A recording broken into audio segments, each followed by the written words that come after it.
Bonjour. Dans cette vidéo, nous allons continuer le corrigé du homework bis d'analyse 3. Et c'est toujours l'exercice numéro 2. Donc, on est arrivé la dernière fois à déterminer la base locale associée à l'unique point stationnaire qui est M de 1 de coordonnées 3, 2 pour cette courbe. Et alors, donc, ici, on voudrait savoir quelle est la nature de ce point stationnaire, c'est-à-dire quel est le comportement de la courbe quand il arrive en ce point stationnaire. Alors, donc, je rappelle qu'on a trouvé ici P égale à 2, c'est-à-dire qu'il est pair, et euh, Q égale à 3, c'est-à-dire qu'il est impair. Donc, impair. Alors, eh ben, ceci, donc, on dit qu'on a un point de rebroussement de première espèce. Ben, qu'est-ce que ça veut dire ça? Ça veut dire que la courbe, quand il arrive en ce point, elle traverse euh, sa tangente en ce point, bien sûr, et il rebrousse son chemin, c'est-à-dire qu'il repart dans le sens contraire. Donc on dit que c'est un point de rebroussement de première espèce. Alors maintenant, on va donc traiter cette notion de point de rebroussement et tout. Donc c'est la nature en général d'un point stationnaire, parce que j'ai vu que dans pas mal de PDF et de vidéos, dans pratiquement toutes les vidéos, sur le PDF, on n'arrive pas à bien expliquer cette notion de point stationnaire. Et donc, dans les PDF, on utilise donc surtout les fonctions vectorielles et qui sont très compliquées, et les développements limités de ces fonctions, c'est compliqué pour les étudiants de première année et même deuxième année. Donc moi, je propose ici une démonstration très simple en quelques lignes, deux, trois lignes, pas plus, pour bien comprendre cette notion de rebrousse, de point de rebroussement, d'inflexion ordinaire, etc. D'accord? Alors donc, tout d'abord, des rappels d'algèbre. Rappel, avant donc d'aborder le théorème qui va nous expliquer ce que c'est que donc un point stationnaire, qu'est-ce qui se passe on a un point stationnaire. Alors des rappels d'algèbre. Alors tout d'abord, donc j'ai toujours le point stationnaire, donc j'ai une courbe paramétrée quelconque, M de T, d'accord? Donc c'est le point d'une courbe paramétrée que je suppose qu'il est suffisamment dérivable, d'accord, pour que je puisse dériver les coordonnées. Et donc, je prends le point stationnaire, qui est un point stationnaire quelque part. Donc, c'est pas peut-être qui n'est pas le seul, mais nous, on va s'intéresser à un point stationnaire qu'on va appeler M0 de T0. Alors, donc tout d'abord, on a donc l'ancienne base, c'est-à-dire la base dans laquelle on a commencé à travailler, c'est la base canonique. La base canonique, c'est donc I, IJ. I, IJ, d'accord? Et on a une origine, d'accord? Donc, ce qui fait qu'on a un repère. Alors, un repère, c'est un triplet qui est constitué de deux vecteurs de la base plus euh, un origine. Donc, on va l'appeler R indice 1, c'est-à-dire le repère initial dans lequel on a commencé à travailler et qui est donc le repère qui a pour origine, euh, voilà, donc O, c'est-à-dire le point O qui est donc le point qui a pour coordonnées 0, 0, et I IJ, c'est-à-dire les vecteurs de la base canonique. D'accord? Donc, base canonique. Alors, ici, O, c'est l'origine du repère. D'accord? Donc, O, il a pour coordonnées 0 et 0. Et alors, donc nous, on veut donc travailler maintenant, plutôt que travailler dans cette base, on va travailler dans la base locale. Alors, la base locale, je vais l'appeler B indice 2. Donc ça, c'est des rappels d'algèbre égal. Alors, donc je vais l'appeler donc EF, si vous voulez, E, voilà, E, et donc et F. Et donc, ben, EF, c'est quoi? EF, E, c'est donc le vecteur qui a pour composante, dans l'ancienne base, bien sûr, composante XP, XP de T0, d'accord? T0 et Y de P de T0, T indice 0. Et la même chose pour F, la même chose pour F, donc F, ça va être égal à donc le vecteur qui a pour coordonnées x, q de T0, d'accord, c'est-à-dire au point stationnaire, donc la dérivée au point stationnaire, et donc la dérivée numéro q, et y, q de T0. Voilà. Et alors, donc, je considère donc le repère numéro 2. Alors, le repère numéro 2, donc, je prends une origine. Alors, l'origine, je la prends, donc, l'origine du nouveau repère, au lieu de prendre le point O, je prends le point M0. M0 de T0. Voilà, de T0. C'est-à-dire le point stationnaire lui-même. Donc, c'est en ce point que je vais prendre l'origine. Donc, j'aurai donc un nouveau repère. Donc, nouveau repère. Et qui va être donc le triplet formé par le point M0. Voilà, voilà, donc grand M0. Et donc le vecteur E et F. Donc ça, c'est un nouveau repère, c'est-à-dire nouvelle origine et nouveau vecteur dans la base J. Donc ça, c'est la base F plutôt, c'est la base B2. Donc ça, c'est un nouveau repère dans lequel on va travailler. Et alors, donc, tout d'abord, donc on va procéder à un changement de repère.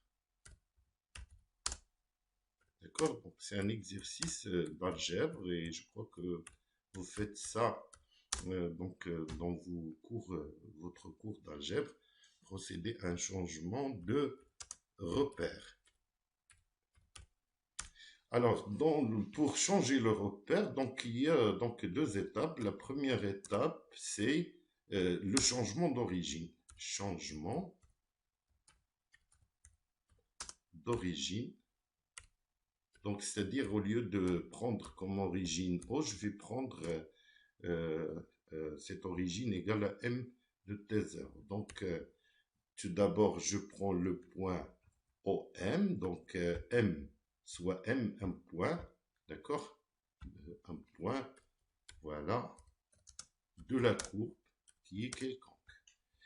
Et bien, donc j'utilise la relation de chasse, donc grand M, M0, et plus M0 Voilà, M0, donc, et M. Et alors, donc, j'aurai, donc,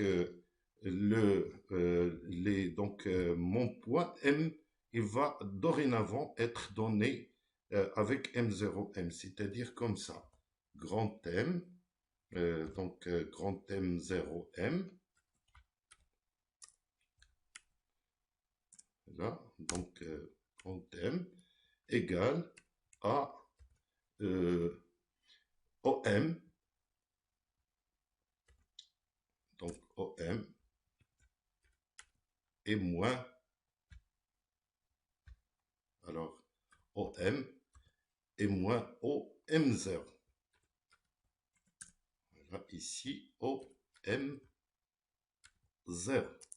C'est-à-dire que donc le point, il aura pour coordonnée, donc maintenant le point un point de la courbe n'aura plus les coordonnées x, t, y, t, mais il aura pour coordonnées, après ce changement d'origine, il aura x de t et moins x de t, indice 0t, et moins y de t, indice 0. Donc, vous voyez que maintenant, quand on est au point M0, la nouvelle coordonnée, c'est au lieu qu'il soit x de t0, y t0, ils vont être x de 0, 0, 0. Voilà. Donc, ils vont être nuls dans ce nouveau, avec cette nouvelle origine. Et donc, après, je fais donc un changement de base. Alors, j'ai donc l'ancienne base P1, et donc je veux passer à la nouvelle base B2. Et bien pour cela, j'utilise la matrice de passage. Matrice de passage, et bien c'est la matrice grand P que je vais noter grand P, d'accord? Et bien c'est cette matrice-là. Alors, dans cette matrice, j'aurai donc la première, voilà EF, donc la première ligne, la première colonne, j'ai les coordonnées de E, le deuxième colonne, j'aurai les coordonnées du deuxième vecteur, c'est-à-dire XQ et YQ en T0. Donc, j'écris ici X de donc P. Voilà, de P, de T0, et là, Y de Q, de P, toujours de P, de T0, et c'est pareil, donc ici, donc, je vais copier, donc je vais mettre X de Q, de T0, et là, donc, Q et Y. Ça, c'est la matrice de passage. Et alors, donc, le formule de changement de base, et là, c'est YT moins YT0, et bien, c'est égal à, donc, ça, c'est la formule de changement de base. Et bien, donc, c'est égal à, aux nouvelles, les nouvelles coordonnées, je vais noter, donc, grand X de T, d'accord, au lieu de X, petit x, donc grand Y de T. Donc, ici, c'est les nouvelles, les anciennes, en fonction des nouvelles. Voilà, Y de T. D'accord. Et alors, pour trouver les nouvelles en fonction des anciens, je dois inverser la matrice. D'accord? Donc, c'est égal à P à la puissance moins 1. Je multiplie par P moins 1, que multiplie ça? Y de T0. D'accord? Donc, ce qui fait que, donc, tout d'abord, avant de procéder à, donc, à ces ces calculs, donc j'introduis une notation simplificatrice, très simple. Donc je vais poser tout ceci. Donc d'abord la matrice P, d'accord, P, je vais la poser égale à voilà, ici donc je vais mettre égal à A, B, C et D. Voilà, donc c'est juste pour simplifier le calcul, parce qu'avec ces dérivés et toutes ces notations, ça va être compliqué de faire les calculs. Et là aussi, donc, je vais cette expression de où il y a xt moins xt0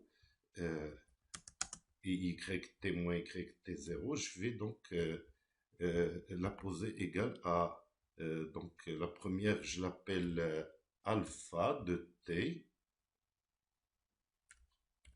et la deuxième, je l'appelle bêta de t. D'accord? Donc, comme ça, j'aurai donc les calculs très simples, c'est-à-dire que j'aurai grand XY. Alors, tout d'abord, l'inverse de la matrice ABCD. D'accord? Donc, la matrice 2 fois 2 s'inverse comme ça. Donc, on sait que matrice de passage, il est inversible. D'accord? Matrice de passage d'une base dans R2 d'une base à une autre. Donc 1 sur déterminant de P, et donc fois je prends la même matrice, d'accord, la même matrice ABCD, et donc qu'est-ce que je vais faire? Donc je vais permuter les éléments de la première diagonale et multiplier par moins 1 les éléments de la deuxième diagonale. Et alors, donc, j'aurai donc la formule de changement de base, de grand, c'est-à-dire qui donne les nouvelles coordonnées en fonction des anciens, c'est égal à donc grand X t, grand Y t, égale à 1 sur déterminant fois cette matrice que multiplie donc cette matrice-là, c'est-à-dire alpha t et bêta t. Alpha t, bêta t. Voilà. Et alors, donc, ça me permet d'avoir facilement grand X de t égale, alors tout d'abord 1 sur déterminant de P et facteur de, alors donc ici ça va être alpha t, donc oui, c'est donc voilà, j'écris x et y, donc chacun à son tour, donc alpha de t, donc alpha de t que multiplie d. Voilà, d. Donc c'est pour ça qu'on a introduit ces notations pour simplifier. Alors moins c et bêta de t. Et bien pour y de t, c'est pareil, d'accord? Y de t, ça va être égal à 1 sur déterminant de P et facteur de, et bien cette fois ça va être donc A bêta de T et moins A bêta de T et moins B, voilà, et alpha de T.